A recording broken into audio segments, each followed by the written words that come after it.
Day 4. Leadership Development, Difficult Conversations, and Constructive Feedback.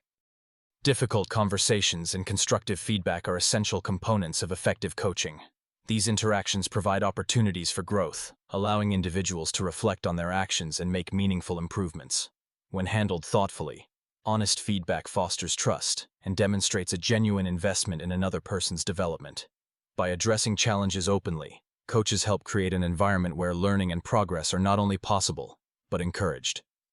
Ultimately, embracing these conversations strengthens relationships and paves the way for lasting success. Receiving feedback can often trigger threat responses because it challenges our sense of competence and self-worth. Psychologically, our brains are wired to perceive criticism as a potential social threat, activating stress responses similar to those experienced during physical danger. Emotionally, feedback can evoke feelings of vulnerability, embarrassment, or even shame, especially if it touches on areas where we already feel insecure. These reactions can make feedback conversations feel uncomfortable and difficult, sometimes leading us to become defensive or withdrawn. Understanding these underlying factors can help us approach feedback with greater self-awareness and resilience. Constructive feedback is most effective when delivered with a clear structure. Begin by stating your intention, which clarifies your positive purpose for giving feedback.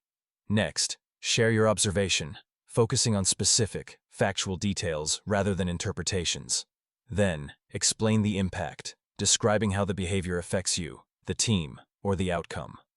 Follow this with an inquiry, inviting the other person's perspective or understanding. Finally, make a request, suggesting actionable steps for improvement or collaboration moving forward. When offering feedback, coaches can use clear and empathetic language to foster understanding and growth.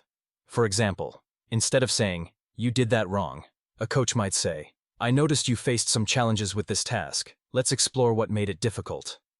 Another approach is to highlight strengths before addressing areas for improvement, such as, "You communicated your ideas well, and with a bit more structure, your message could be even more impactful." Using phrases like, "How did you feel about your performance?" invites reflection and shows respect for the client's perspective. This combination of clarity and empathy helps create a supportive environment where clients feel valued and motivated to improve.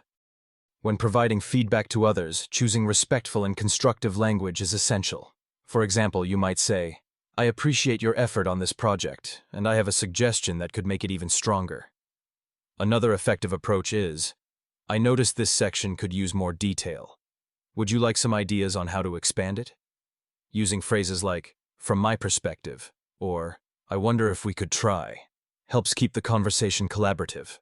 These examples encourage open dialogue and ensure feedback is received positively. In this scenario, a client receives constructive feedback during a coaching session and immediately becomes defensive, insisting that the feedback is unfair or not applicable. Rather than reacting with frustration or matching the client's tone, the coach remains calm and grounded. The coach listens attentively, acknowledges the client's feelings, and responds with open-ended questions to better understand the client's perspective. By maintaining curiosity and a steady demeanor, the coach helps create a safe space for exploration, allowing the client to reflect more deeply on the feedback and its potential value. During the role play, the coach demonstrates a calm and attentive presence, which helps create a safe space for dialogue. By maintaining steady eye contact and using open body language, the coach signals genuine interest and support. Techniques such as active listening and reflective questioning are employed to keep the conversation focused and respectful. The coach also encourages open conversation by validating the other person's feelings and inviting them to share their thoughts without judgment. These strategies help both parties stay grounded and foster a more honest and productive exchange. In summary, effective feedback relies on clear communication and genuine empathy. By focusing on specific observations and expressing them thoughtfully, we help others grow while maintaining trust. Remember, the most impactful feedback is both honest and considerate. Embracing the guiding principle of clarity with care ensures our words support and uplift, fostering a positive environment for everyone involved.